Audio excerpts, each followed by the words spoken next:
Here we go, by reaction. Oh, you can really just move me. Like that. Okay. I'm back into what if Anakin left Obi-Wan on the visible hand. And again, the channel is right here. One.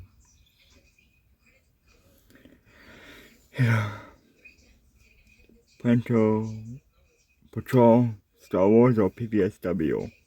Anyway, their channel will be in the description below. Want to check out the original video as well. If you want to see the original video as well, check out in the description below. And again, don't forget to subscribe, like, and share to see more reactions in the future too. Let's get started. Hello. Our story begins inside the Tower of the Invisible Hand. Anakin was eager to save Obi-Wan after defeating Dooku and freeing Palpatine. As he and Palpatine made their way for the exit, the Chancellor told Anakin to leave Obi-Wan behind, but they would never make it. Anakin feared the same idea, but this was his master. Palpatine then became pretty adamant that they leave the tower now. He didn't want to die, and he showed off this persona that he wanted Anakin to be loyal to. Anakin looked down at Obi-Wan, still not even getting a chance to feel his pulse or anything like that yet. He was not cold, but truthfully, the hit he took could have killed him. It was hard though. Anakin told Palpatine that he couldn't leave his master behind. The Chancellor very quickly informed him that only the strongest survived. If he slowed them down for Kenobi, then they would all be killed. He had his chance. He likely wouldn't survive anyway. The hit he took probably killed him. Anakin didn't want to agree or even listen to his friend at this point. He had a rebuttal on the tip of his tongue, but he couldn't muster the strength to stand up to Palpatine. He already executed Dooku like it was nothing. Could he just leave Obi-Wan behind like he was nothing? Anakin questioned himself, and the thought of saying to Palpatine that Obi-Wan's fate would be the same as theirs left his mind. He instead felt the ship rock back and forth under a volley from a Republic ship at the line. Reinforcements had arrived. The Battle of Coruscant would be over soon, and Palpatine again was right. If they didn't get off the ship now, they'd be trapped, and despite Skywalker's talent, he couldn't take on the entire ship alone and keep Palpatine alive. So, they left. Anakin got up and ran over to Palpatine as the Chancellor started for the door. Skywalker turned back, feeling the ship buckle under the pressure of the heavy fire. He frowned, looking at the seemingly lifeless body of Obi-Wan Kenobi. There was a lot of confusion coursing through Anakin at the moment. While he was entirely responsible for deciding to leave Obi-Wan behind, there was clearly something else going on inside of that mind of his. He did want Dooku to be brought to justice, but the way it was done felt wrong, even to him. It wasn't the Jedi way. The entire action of being the executioner felt terrible. Dooku's terrified expression as Skywalker dragged the lightsabers towards each other was plastered across his head. He hated the look and tried to force it from his mind. These delusion thoughts were pressing his genuine emotions regarding Obi-Wan to the back of his head. He just knew he needed to trust Palpatine, and because he was an elder and a mentor, perhaps he knew best in this situation. Though the further the two of them got away from the tower, Anakin realized that perhaps he made the worst mistake of his entire life. He couldn't even fathom what would happen if Obi-Wan was actually alive. Truthfully, despite not getting a feel for his pulse, Anakin wasn't entirely sure if Kenobi died on impact or not. He was pinned under a catwalk and definitely knocked out from the blow, but aside from that, he was unsure. Anakin and Palpatine continued to the ship, avoiding elevators, battle droids, and eventually getting caught inside of some ray shields. Due to their capture, they were brought to the bridge of the Invisible Hand. Grievous was still unaware that Dooku had died. He was realistically more focused on the battle at hand. If they could beat back the Republic, the war could be won today. However, it was becoming clear, especially after another volley, that their fight on Coruscant was coming to an end. They had done so well up until this point, but Republic reinforcements were entering the fray. Some experimental Star Destroyers were also approaching the conflict. Palpatine's military-industrial complex had been producing larger ships of the line called Star Destroyers. Unlike the Venator, the Republic Star Destroyer was a ship of the line, one meant to trade blows with its enemy and obliterate them through sheer force. Grievous was informed of these super ships, and so he naturally prepared for retreat from Coruscant. But first, he would deal with his prisoners. The Chancellor and Anakin Skywalker were here, at long last. The two most successful generals of the Clone Wars had finally come in contact. The little exchange on Naboo didn't count. So, instead, they finally had a chance to really talk to each other. Anakin was short for words, and as the potential death of Obi-Wan began to set in, he felt rage grow within. Instead of directing it at the two people responsible, Palpatine and himself, He took it out on Grievous with the help of R2. Anakin had to abandon the Chancellor so he could pin Grievous into the bridge, but it didn't matter. A short engagement would begin, where General Grievous would seize control over the fight and kick Anakin over a control panel and into the floor.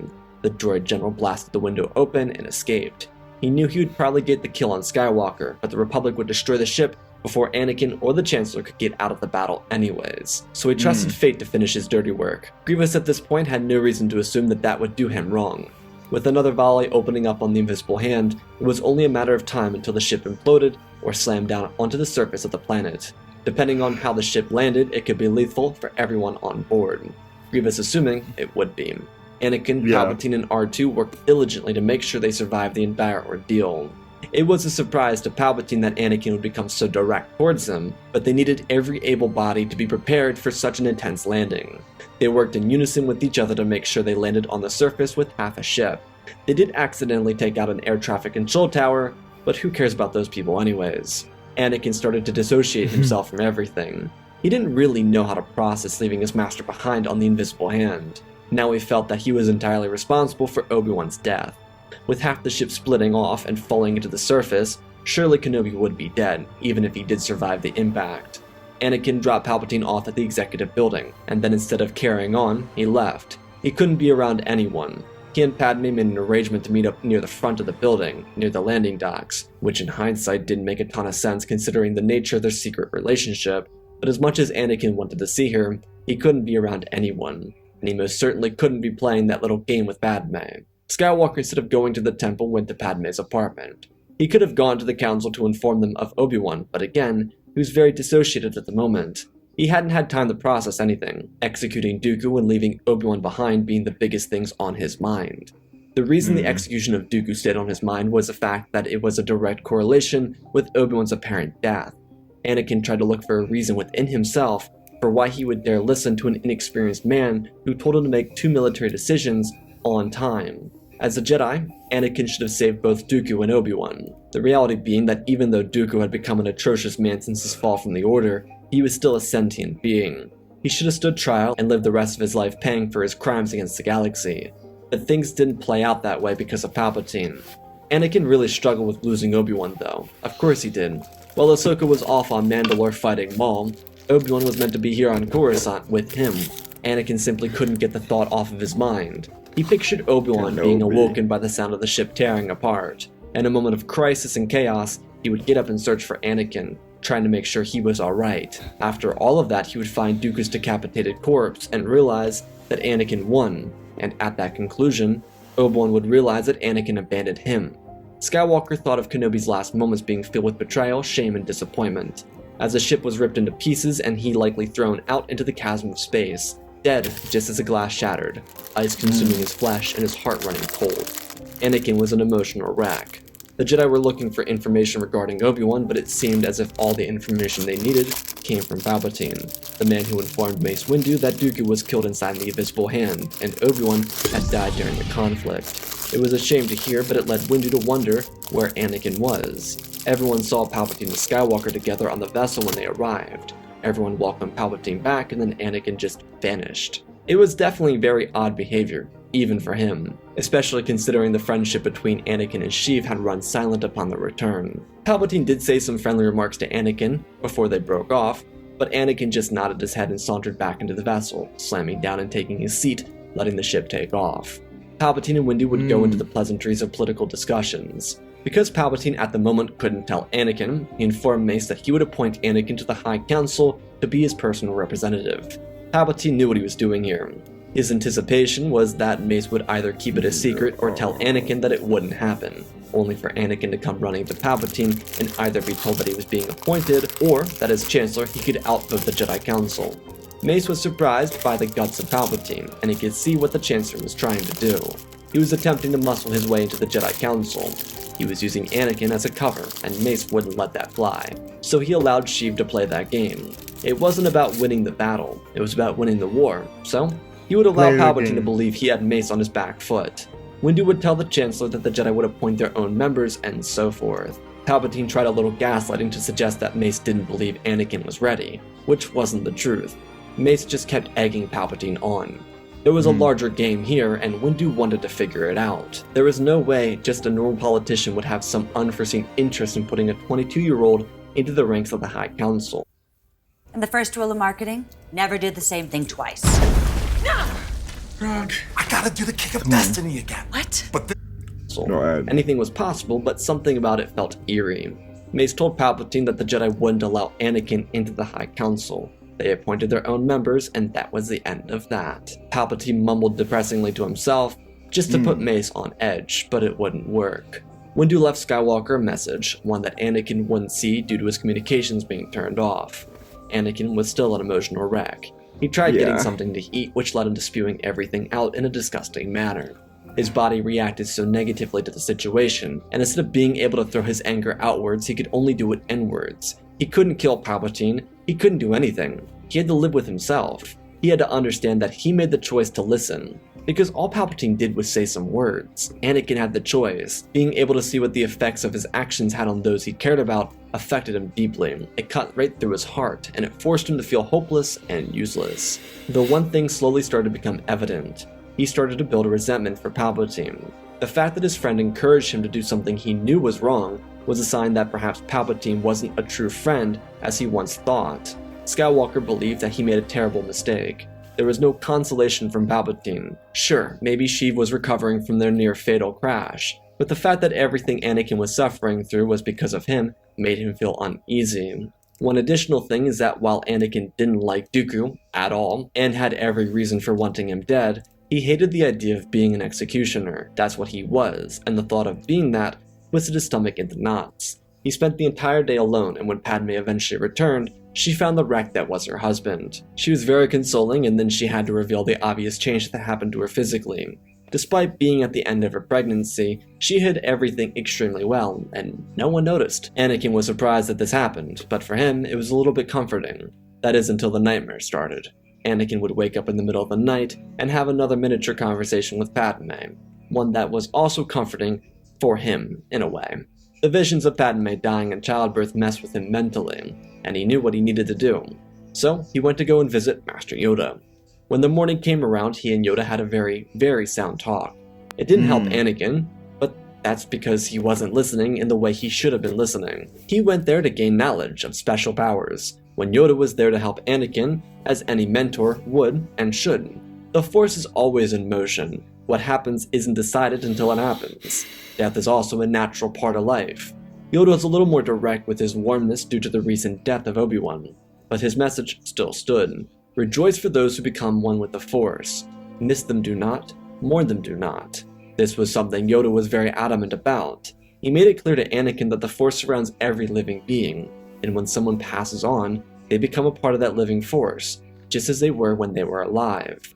He suggested that the individual or individuals he feared losing were always going to be with him, whether they existed in the physical realm or in the afterlife. It may have not been what Anakin wanted to hear, but it was the truth. And in a way, the death of Obi-Wan helped Yoda and Anakin connect on a deeper level during this conversation. After speaking with Yoda, Anakin and Master Windu had their own conversation, one that was, in a way, very similar in tone, but with more jubilee. Mace, without referencing the Chancellor, informed Anakin that the Jedi Council would like to recognize him for his work as a Jedi. The defeat of Count Dooku despite losing Obi-Wan was a deed that only the bravest of Jedi could complete. Against the likes of Dooku, the stakes were even higher. Mace then continued by informing Anakin that, while this elevation would be to the High Council, the collective mind decided that he would receive the rank of Master. However, as per the way of the Jedi, they would not force this onto him if he did not believe he was ready. Mace was adamant that Anakin take time to think this over. The seat he would be taking was Obi-Wan's. Skywalker was surprised by this. He didn't really know what to expect, but he was extremely grateful for the opportunity. The two of them then broke off. Windu had his faith placed in Anakin. The only issue was the fact that he had a hard time trusting him. On top of that, Mace could be a lot more gentle with the situation because it wasn't sprung on him. Palpatine's belief that the Jedi Council wouldn't accept Anakin into their ranks pushed him to assess the situation wrongly. Palpatine had gotten extremely lucky in a multitude of scenarios throughout the Clone Wars, even beforehand, and this was one of those very few instances where his luck ran out. Because Palpatine was yearning to speak to Anakin, Skywalker went across the city. At the same time, the Council came together. Oberyn Cesis just announced that he'd be stepping down from the High Council, which meant that Depa Billaba would fill in momentarily from Kaller. The Jedi decided that they would not make Anakin go on a special mission to spy on the Chancellor. There were a number of reasons for this. Firstly, Mace explained his entire plan, the one that would backdoor Palpatine. Secondly, both Mace and Yoda spoke to Anakin, and according to what Yoda said, there was a growing darkness within Skywalker. It had become more apparent with the loss of Obi-Wan. The only reason Mace didn't notice it was because Anakin was excited with his ascension to the Council, which Mace did take responsibility for. The final reason was that the death of Obi-Wan would drastically affect Anakin's response to any one of the Council members assigning the task to him. It'd be better if they allowed Palpatine to fall into Mace's trap instead. The Council collectively agreed to this notion and moved on. Instead of Palpatine's office, the Chancellor informed Anakin that he was apologetic for what he had said on the Invisible Hand. As a way to make up for what he said, he wanted Anakin to become his personal representative on the High Council. Anakin informed him that Mace positioned him in Obi-Wan's seat this morning. There'd be no need for that. Out of nowhere, Palpatine told Anakin that he told Mace Windu about it yesterday and was denied. To Anakin, this felt like a lie, even though it was actually the truth. The lack of trust for his mentor coming from the orders Palpatine levied against him on the Invisible Hand made him distrust him. Truthfully, Anakin felt so much shame about both Dooku and Obi-Wan, and he didn't have the courage to tell Windu or Yoda. Now he felt that something was wrong, especially because Palpatine seemed irritated over the entire situation, as if he didn't want Anakin on the Council unless it benefited him. Didn't matter. Their little session ended, and Anakin returned to the Council with rage. He was furious. Not at any of the Jedi, but the situation. It was so frustrating. He didn't know anything, or he felt like he didn't. He got to the chambers once the session had adjourned, and he found Mace Windu and Yoda discussing topics of the war with each other. Anakin's distrust in Palpatine had flipped with his distrust for the Jedi in a matter of 24 hours. When he walked in, both Jedi could tell he was upset, and they asked him what was bothering him. So he, instead of answering, questioned. He asked them why they didn't trust the Chancellor.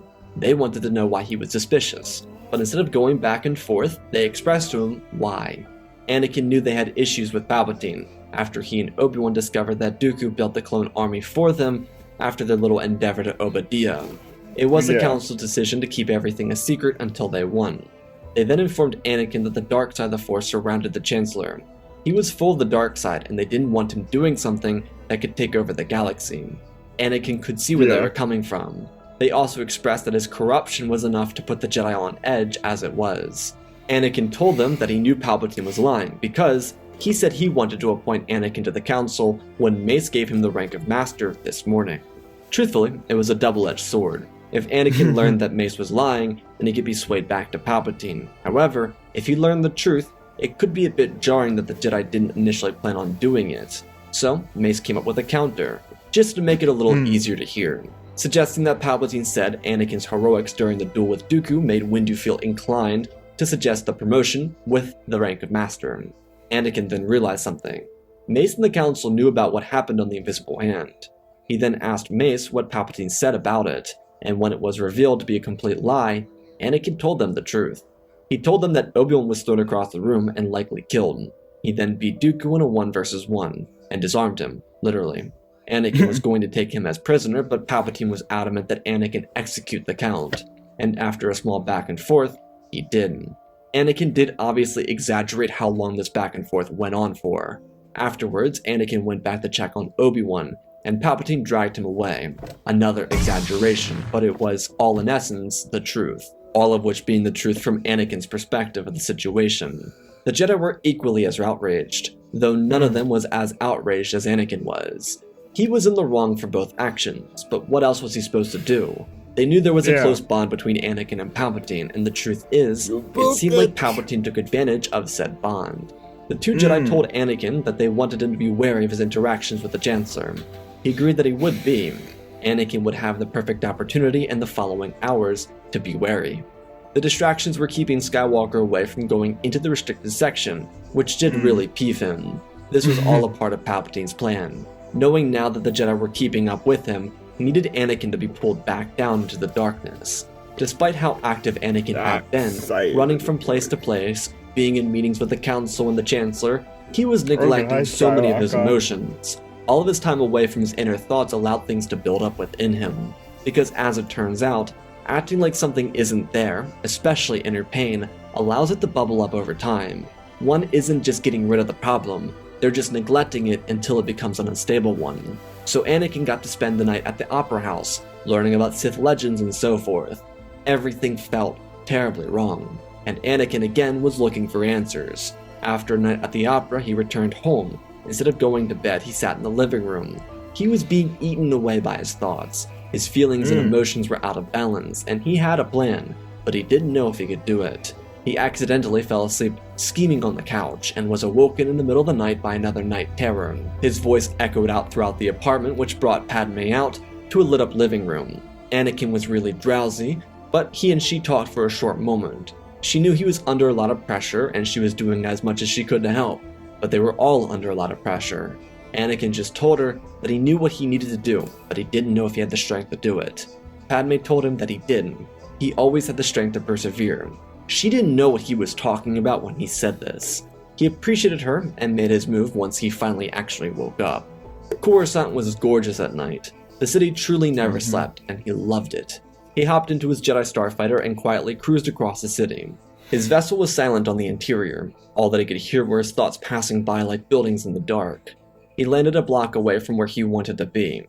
He knew that this would be a very difficult mission to pull off. His black robes covered his head as he exited. He pulled a cycler rifle from a trunk on the street, using it as bait. His metallic hand would cover up any trace of DNA. Skywalker continued around and snuck into the Chancellor's mansion. Royal guards were on duty, which meant that Palpatine was home.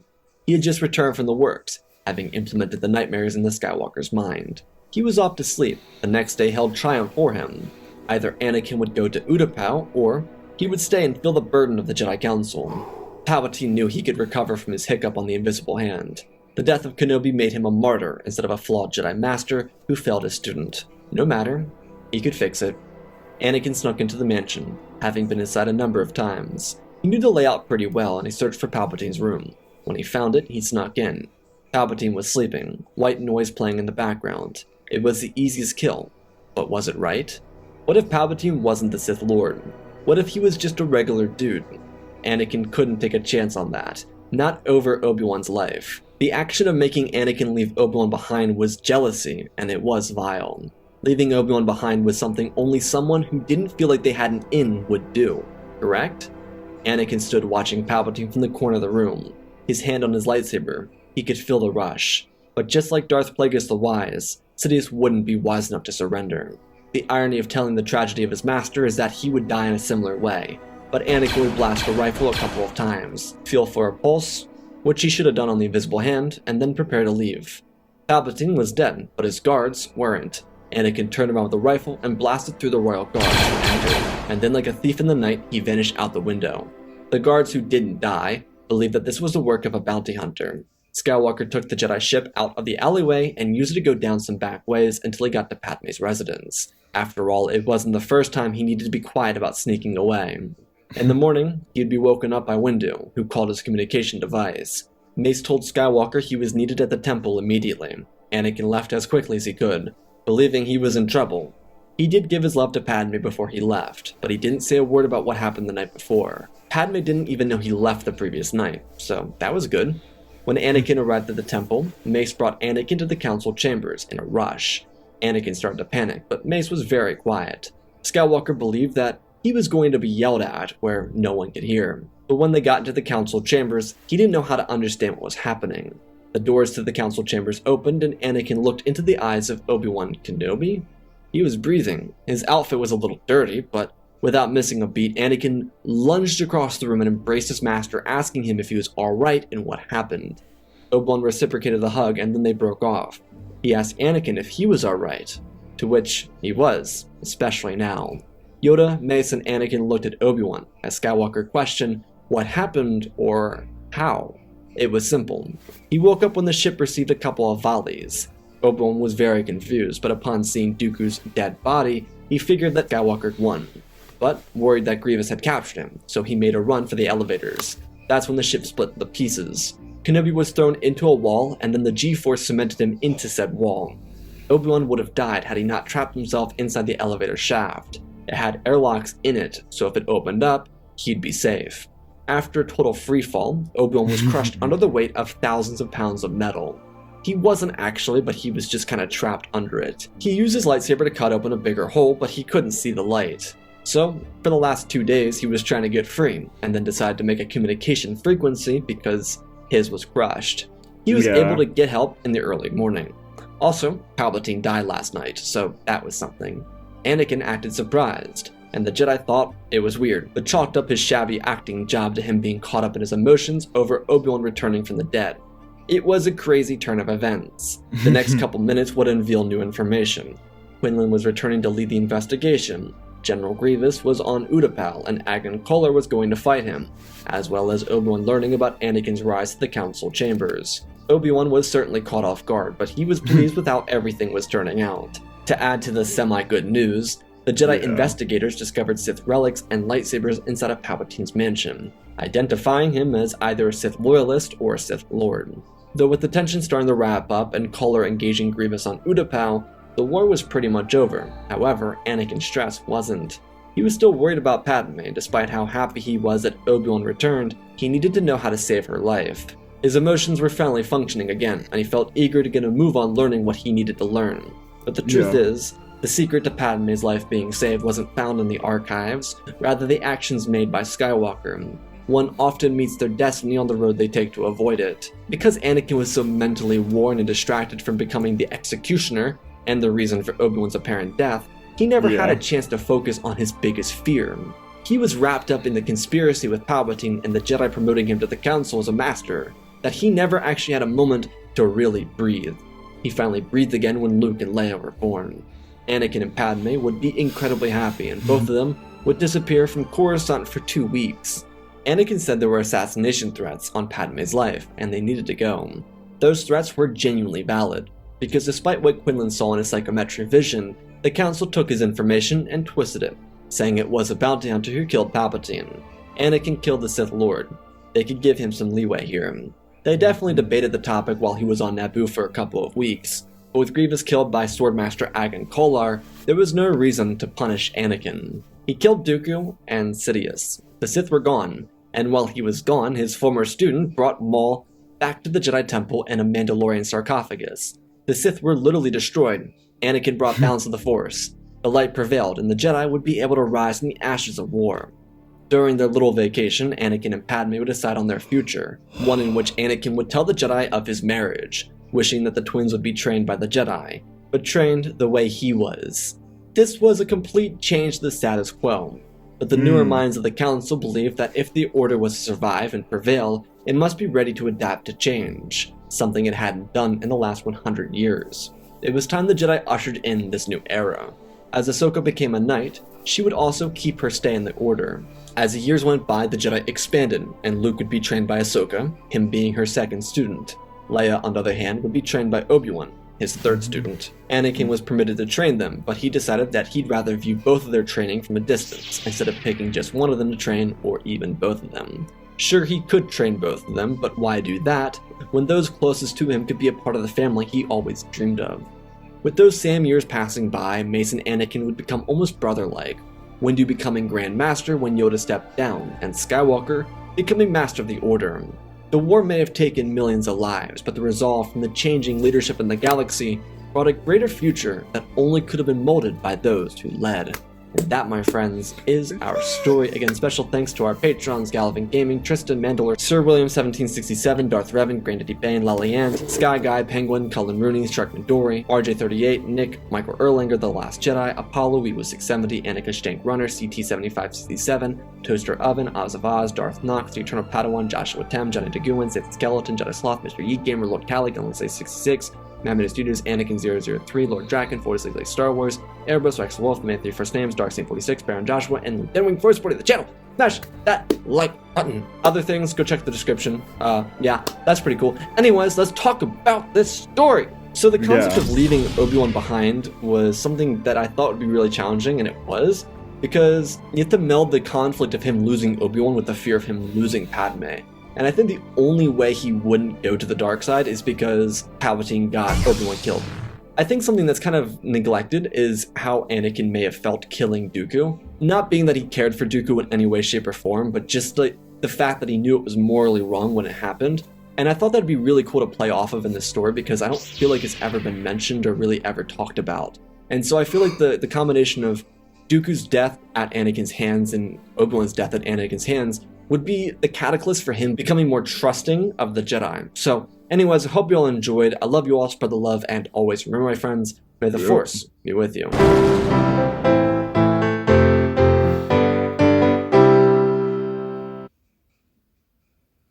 And yep.